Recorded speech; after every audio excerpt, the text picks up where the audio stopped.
United forum of bank union की देशव्यापी हड़ताल जिला सिरमौर में भी दूसरे दिन जारी रही। 2 दिवसीय हड़ताल के तहत जिला के सभी राष्ट्रीय एकीकृत बैंक बंद रहे। जिला मुख्यालय नाहन में United forum of bank union के जिला स्तर के पदाधिकारियों ने नाहन में प्रेस वार्ता को संबोधित किया और बैंकों के निजीकरण के फैसले का कड़ा विरोध किया। बैंक अधिकारियों का कहना है कि यदि राष्ट्रीय स्तर पर यूनियन का आह्वान होता है तो बैंक कर्मचारी अनिश्चितकालीन हड़ताल पर भी जाने से गुरेज नहीं करेंगे। मीडिया से बात करते हुए राष्ट्रीय एकीकृत बैंक के अधिकारी राकेश वर्मा ने कहा कि बैंकों की देशव्यापी हड़ताल के दूसरे दिन भी राष्ट्रीय एकीकृत बैंक बंद रहे थे। उन्होंने कहा कि हड़ताल का मुख्य उद्देश्य बैंकों के निजीकरण का फैसला है। उन्होंने कहा कि United forum of bank union नहीं चाहती कि बैंकिंग व्यवस्था जो देश में इतने कठिन परिश्रम से तैयार हुई थी उसका एकदम निजीकरण कर दिया जाए। वर्मा ने कहा कि छोटी मोटी कमियां बैंक सर्विसेज में हो सकती हैं, जिन्हें सुधारने के लिए वे सभी वचनबद्ध हैं, मगर बैंकों का निजीकरण कर दिया जाए या सार्वजनिक संपत्तियों को बेच दिया जाए उसका यूनियन पुरजोर विरोध करती है। उन्होंने कहा कि यदि फिर भी सरकार बैंकों के निजीकरण करने के फैसले को वापस नहीं लेती है तो निश्चित रूप से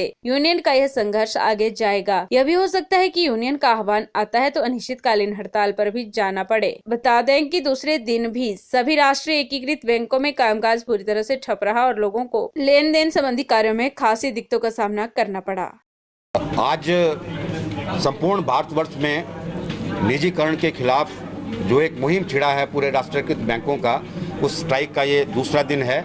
हमने 15 और 16 की देशव्यापी स्ट्राइक की कॉल दी थी, उसका आज ये दूसरा दिन है। पिछले कल भी संपूर्ण प्रदेश के बीच में और संपूर्ण भारतवर्ष के बीच में सभी बिग सेंटर्स पे और स्मॉल सेंटर्स के ऊपर हमने अपना प्रदर्शन किया है और हमारी मेन मुद्दा इसके पीछे यही है कि हम निजीकरण के विरोध में इस स्ट्राइक को हमने किया है और हम नहीं चाहते कि बैंकिंग प्रणाली का जो इतने बड़े कठिन परिश्रम के बाद जो है देश के व्यापक देश में जो है तैयार हुई थी उसका एकदम निजीकरण कर दिया जाए। छुटपुट कमियां हमारी सर्विसेज के बीच में हो सकती हैं, उनको सुधारने के लिए हम लोग जो हैं वचनबद्ध हैं, हम उसको सुधारेंगे भी, लेकिन सिर्फ इस बात को लेकर के निजीकरण कर दिया जाए या पब्लिक संपत्तियों को बेच दिया जाए उसका हम पुरजोर विरोध करते हैं। और हमारी जो यूएफबी है, United forum of bank union है सेंट्रल लेवल पे, यदि अभी भी सरकार हमारी बात नहीं सुनती है तो हमारा निश्चित ही है कि हमारा ये संघर्ष जो है आगे जाएगा और हो सकता है कि इसी कड़ी में जो है यदि हमारे को यूएफबी का कॉल आता है तो हमारे को निश्चितकालीन स्ट्राइक के ऊपर भी जाना पड़ेगा।